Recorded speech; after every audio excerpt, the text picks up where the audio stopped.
بسم اللہ الرحمن الرحیم، الحمدللہ وکفا والصلاۃ والسلام علی من لا نبی بعد، اما بعد۔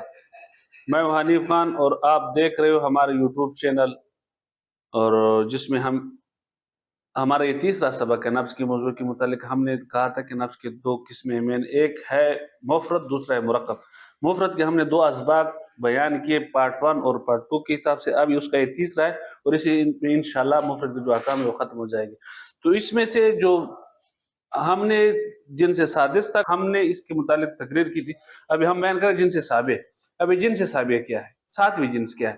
ساتویں جنس ہے وہ ینقسم الی ثلاثۃ اقسام، اور یہ تقسیم ہوتے ہیں 3 چیزوں میں۔ ساتویں بھی 3 چیزوں میں تقسیم ہوتے ہیں: حار، بارد اور معتدل۔ حار کیا ہے؟ وَيَدُلُّ عَلَى حَرَارَةِ مَا فِي تَجْوِيفِهِ مِنَ الدَّمِ وَالرُّوحِ، یعنی کہ حار اس حرارت پہ دلالت کرتی ہے جو رگوں کے درمیان جو نبض میں خون دوڑتے ہیں نا، اس کی گرمی اور حرارت کے اوپر، مطلب خون کی گرمی پر دلالت کرتی ہے۔ یہ اس صورت میں ہوگی، بہت مختصر یہ کہ یہ بخار کی نبض ہے، اور بارد اس کی مخالف ہے۔ یہ جیسے کہ یہ خون کی حرارت پر دلالت کرتی ہے، اسی طرح بارد جو اس کی مخالفت پہ دلالت کرتے ہیں کہ خون کی ٹھنڈک پر دلالت کرتے ہیں، اور جو معتدل ہے وہ ان کے درمیان ہے۔ جب زیادہ حرارت محسوس ہو تو اس صورت میں بخار کی علامت گرم کی ہوگی، اور جب کم ہو تو بخار مطلب بارد کی، ٹھنڈی بخار کی علامت ہوگی، سرد بخار کی، اور معتدل اس کی مخالف ہے۔ یہ ہوگی اس کا 7واں قسم۔ اس کے اوپر انشاءاللہ ہم تفصیلاً گفتگو کریں گے۔ یہ کلیات ہے جن کو طالب علم کے لیے سیکھنا انتہائی ضروری ہے۔ ان کے سیکھنے کے بعد پھر انشاءاللہ آہستہ آہستہ اس کے اوپر تشریح ہوگی مزید۔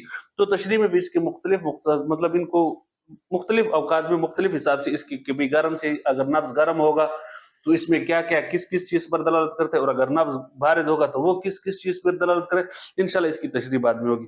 اس کے بعد مفرد کا جو ایک اور قسم ہے، 8واں قسم، الجنس الثامن، 8واں قسم، وهو ان يكون الزمان السكون مساويا لزمان الحركت ويدل على اعتدال الحال في الانقباض والانبساط۔ یہ اپنے الفاظ سے اس کا معنی واضح ہے کہ 8ویں جنس وہ نبض ہے جو نبض کے سکڑنے، پھیلنے اور سکڑنے میں اتنی مقدار پہ دلالت کرے کہ اس کا سکڑنا اور پھیلنا اور بند ہونے کا جو مقدار ہے وہ ایک ہی برابر ہو۔ مطلب جب ایک مرتبہ یہ پھیل جائے، پھر ٹھہر کے سکڑ جائے، پھر ٹھہر کے پھیلے، پھر ٹھہر کے سکڑے، تو اس صورت میں یہ معتدل ہے۔ کہ اس صورت میں جو مطلب مریض ہے نا، نباز اس چیز سے یا نبض چیک کرنے والا اس چیز سے اندازہ لگا لیتے کہ معتدل اس کا جو قوت حیوانیہ ہے، مریض کا جو مزاج یا طبیعت یا جو بھی آپ کو سمجھ میں آ رہا ہے، وہ معتدل ہے۔ اس کے بعد 8ویں ہو گئی۔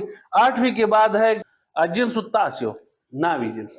اس کی 2 قسمیں، مستوی اور مختلف۔ اب یہ نبض مستوی کیا ہے؟ مستوی اس نبض کو کہتے ہیں جس کا اردو خلاصہ یہ ہے کہ جس میں طول، عرض، سری، متواتر یہ سارے برابر ہو۔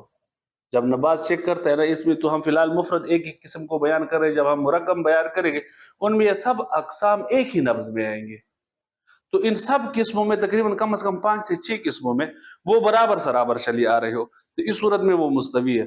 اور اگر وہ ان 5 چیزوں میں طول، عرض، عمق اور متواتر، متفاوت، ان میں یہ مخالف آ رہی ہو، متواتر اور سری میں یہ مخالف آ رہی ہو، تو پھر وہ مستوی نہیں ہوگی، وہ برابر نہیں ہوگی، وہ مختلف ہوگی۔ مختلف بالکل بھی عین ہی اس کا ضد ہے، ایک برابر اور دوسرا اس کا مخالف۔ اور 10ویں جو اس کی قسم ہے الجنس العاشر، جنس عاشر بھی عین ہی یہ جنس تاسع ہے، 9ویں جنس کے برابر ہے۔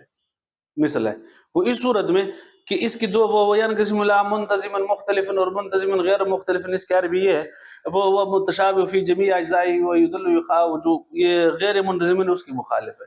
یعنی کہ منتظم وہ ہے جو حرکات و سکنات میں مستوی کے برابر ہو، اور مختلف وہ ہے جو اس کی مخالف ہے۔ یہ ہے نبض کے مفرد اقسام۔ کل سے انشاءاللہ ہم کل کے سبق میں نبض کے مرکب اقسام پر دلالت کریں گے۔